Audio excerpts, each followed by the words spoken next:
Hi friends, ഈ ഒരു ചൂടുകാലമായതോടെ ceiling ഫാൻ്റെ ഉപയോഗം വളരെയധികം കൂടുതലാണ്. താരതമ്യേന ഫാൻ്റെ സ്പീഡ് കുറവായിട്ട് തോന്നുന്നുണ്ടെങ്കിൽ, അതായത് കാറ്റ് കുറവായിട്ട് തോന്നുന്നുണ്ടെങ്കിൽ ഫാൻ്റെ കപ്പാസിറ്റർ ഇത്തരത്തിലൊന്ന് ചെക്ക് ചെയ്യേണ്ടതാണ്. ഇതേപോലെ കപ്പാസിറ്റർ ഒരുപക്ഷെ പൊട്ടി ഒലിച്ചിരിക്കുന്നതുകൊണ്ടായിരിക്കാം ഫാൻ്റെ കാറ്റ് കുറയുന്നതിന് കാരണമാകുന്നത്. കപ്പാസിറ്റർ കംപ്ലൈൻ്റ് ആയാൽ എപ്പോഴും ഇതുപോലെ പൊട്ടി ഒലിക്കണമെന്നില്ല. എന്നിരുന്നാലും ഫാനിൻ്റെ സ്പീഡോ അല്ലെന്നുണ്ടെങ്കിൽ കാറ്റോ കുറവായിട്ട് തോന്നുന്നുണ്ടെങ്കിൽ കപ്പാസിറ്റർ ഒന്ന് ചേഞ്ച് ചെയ്ത് നോക്കുന്നത് നല്ലതായിരിക്കും. ഇവിടെ കപ്പാസിറ്ററിൻ്റെ ഒരു വയറും അതുപോലെ ഫാനിൽ നിന്നും വരുന്ന ഒരു നീല വയറും കൂടി തങ്ങളിൽ കണക്ട് ചെയ്തിട്ടാണ് ആ ഒരു സെൻറ്റർ പോളിൽ കണക്ട് ചെയ്തേക്കുന്നത്.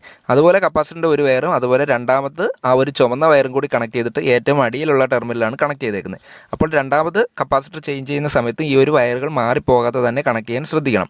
അപ്പോൾ ഒരു ഫോട്ടോ എടുത്ത് വെച്ചിട്ട് ഇതുപോലെ ഇളക്കി കഴിഞ്ഞാൽ നിങ്ങൾക്ക് തിരിച്ച് ഫിറ്റ് ചെയ്യാനായിട്ടുള്ള കൺഫ്യൂഷൻ ഉണ്ടാകത്തില്ല. ഇതിനായിട്ടൊരു ടെക്നീഷ്യൻ്റെ സഹായമില്ലാതെ നിങ്ങൾക്ക് സ്വന്തമായിട്ട് തന്നെ ചെയ്യാവുന്നേ ഉള്ളൂ. അപ്പോൾ ഫാനിലേക്കുള്ള സപ്ലൈയോ അല്ലെന്നുണ്ടെങ്കിൽ മെയിൻ സ്വിച്ചോ തന്നെ ഓഫ് ചെയ്തിട്ട് ചെയ്യുന്നതായിരിക്കും നല്ലത്.